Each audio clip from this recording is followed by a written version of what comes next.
All right, so let's, it brings us to a good transition, and, I'm quoting or paraphrasing from the St. Crispin's Day speech, "We few, we lucky few," we're still sticking it out. So, Mr. Salter, is you going to walk us through the rezoning proposal again for the second reading, and we'll go and get started. Thank you, Dr. Little, members of the board. Of course, Mr. Warren did a great job highlighting all the projects and work that's going on to manage the growth in Lexington and, White Knoll, Gilbert, Pillion, and River Bluff communities right now that was outlined in the 2018 bond referendum.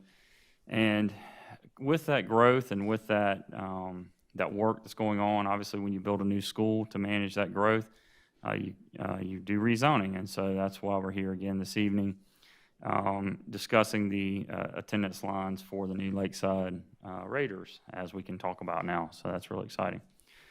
And I'll run through this briefly. I know that the board has, many of you were at our community meetings last week, and obviously at our first reading, so you've seen these these slides before.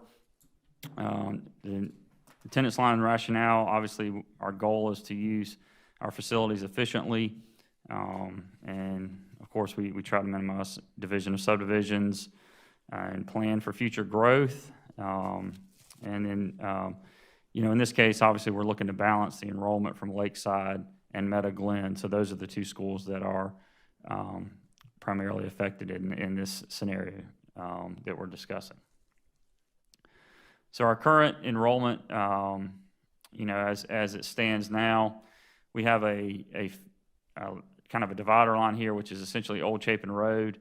It comes up through the town of Lexington here. This also serves as our high school feeder line. So this area here is the River Bluff attendance area, and over here is the Lexington High School attendance area. So we're concerned with the yellow and the green here in this area. So currently, Meta Glen has approximately 1,027 students, and Lexington Middle School approximately 616. And actually, I think they added 10 students just since we came back, so that enrollment's always in flux. For second reading, we're proposing the same attendance lines that we brought to you for first reading. And basically the biggest change begins here at Hope Ferry Road, follows 14 Mile Creek, comes down behind this neighborhood here, which there's Old Saluda Point and Old Saluda Pastures right across the street from each other. Comes in there, follows the mill stream out to Lee Cleckley, and takes a left on Lee Cleckley and then goes out to the lake. And you can see by doing that, the enrollment is essentially balanced pretty closely at 852 and 826. Those numbers will fluctuate. There are a number of factors involved in that. One of those factors is the immersion programs, and then another factor is ultimately how many students elect to grandfather. So in this scenario, Lakeside would include portions of Lexington Elementary, New Providence Elementary, Midway Elementary, and then Meta Glen would include Meta Glen Elementary, all of that zone, and then portions of Midway and Oak Grove. And then the high school feeder patterns, as I mentioned, both schools would feed into River Bluff High School. And so in coming up with this second reading, I'd like to point out that over the last few weeks, and I've got a slide later that shows the meetings that we've had leading up till now, but over the last few weeks since we did first reading and then through the community meetings, we had about 55 responses to our feedback request. Had a few more this evening that you heard in citizens participation. And so we've made our recommendations this evening, based on the majority of feedback. I mean, I will remind you as we look at this, there's close to 1,700, 1,650 parents or individual students, so, parent, families there. So we've heard from just a small group, and usually that's the case when you do these rezonings. The majority of folks fall in one category or another, and then you'll hear from folks who are affected who, in some cases, have concerns, and in other cases, as tonight, like the plan and really want to reemphasize the fact that they like that plan. So, taking a look at our grandfathering options, we're recommending as part of the plan to grandfather any current 7th grade student for their 8th grade year, so they could select to go to or stay at Meadow Glen Middle School. Really, the Lakeside or Lexington Middle School students, there's not a grandfathering option because everybody's moving from that school into the new facility. So it's really only relevant to the Meadow Glen students for those 8th graders, rising 8th graders. So recommending that for those students. And then in that case, if students elect to do that, parents and guardians would have to provide transportation because we can't run special bus routes into those other areas. So, and then looking at immersion, we have, Chinese immersion we're recommending would remain at Meadow Glen Middle School. Obviously, it's fed directly by the immersion program at Meadow Glen Elementary School. And then we're recommending the French immersion program be relocated to Lakeside Middle School. And that's based on the fact that, looking at the data, that we have about 87% of the students in that immersion program that fall in the Lakeside zone. And so you heard some of those comments this evening. And so living in that zone, they'll have access to transportation.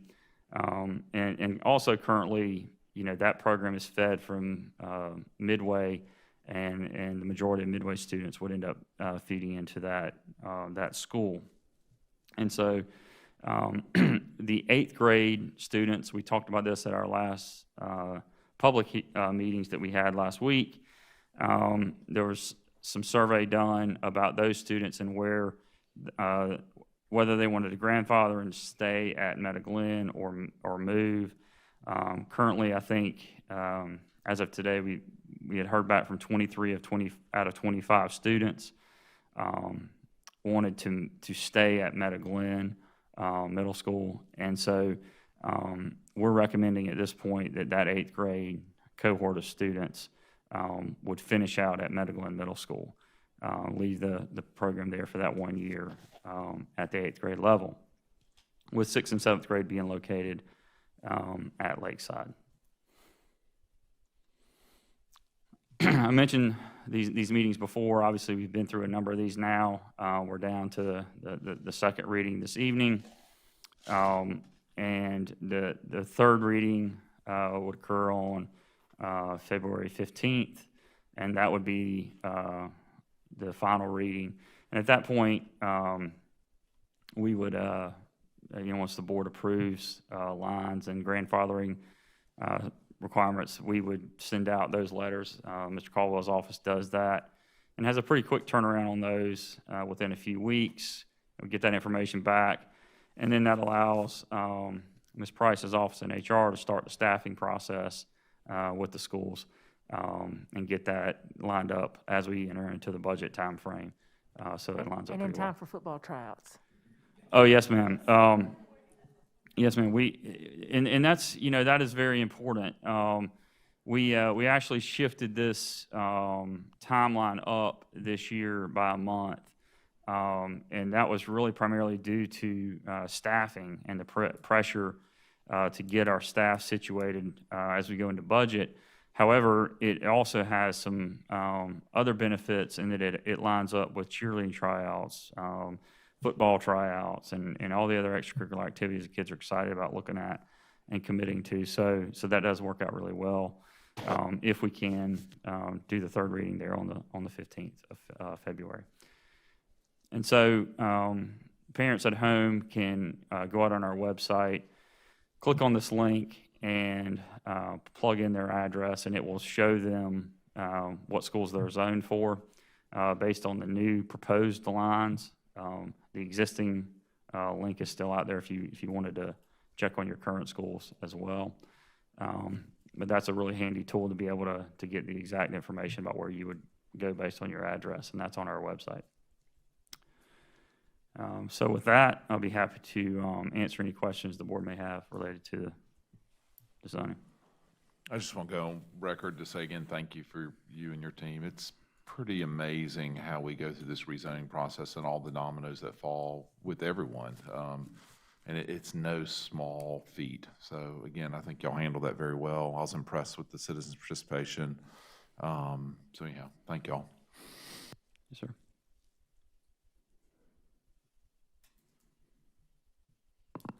Yeah, the spreadsheet that we got made it really easy just to kind of read through, and a lot of people did have great feedback. I really think only 2 areas was the French immersion. I think those families were really just kind of interested, and then just that small little niche of a few neighborhoods that were concerned that they weren't part of the midway group that was rezoned. So I can't remember if you've said this in public or just in an email, but about the number of families that really those 4 neighborhoods, or students those 4 neighborhoods affect.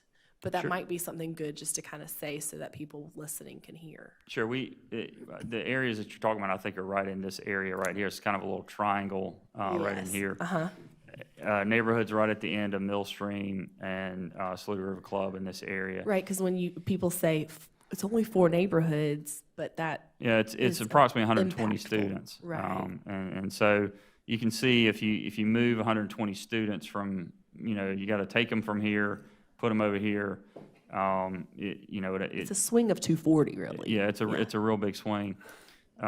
There's really more growth going on in this area right now than in this area, and so now there's some things about to bust loose over here. So it makes me very nervous to try to swing that one way or the other. You're in a really good spot if they're pretty balanced.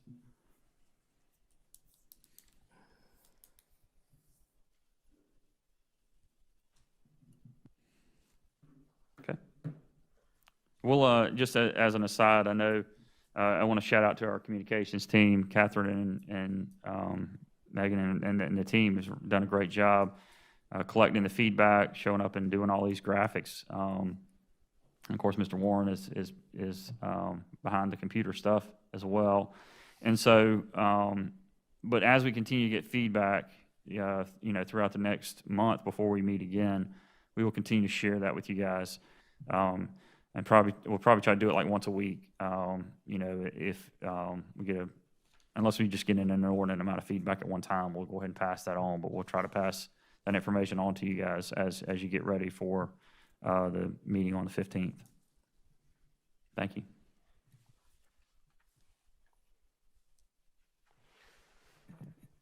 All right, Madam Chair, All right, that's not really technically under my it was report, but I kinda just part thought of it. I'd We say kinda Madam Chair right there. that's all right. We just kind of, As we move on, thank you, Mr. Salters, and again, a big shout out to the team that's working, our administrative team at both schools who are taking questions from parents, Ms. McPhail, who's collecting that and making sure you're up to date with all of the information. I think we've really narrowed it down to some specific issues that the board needs to consider. So, thank you.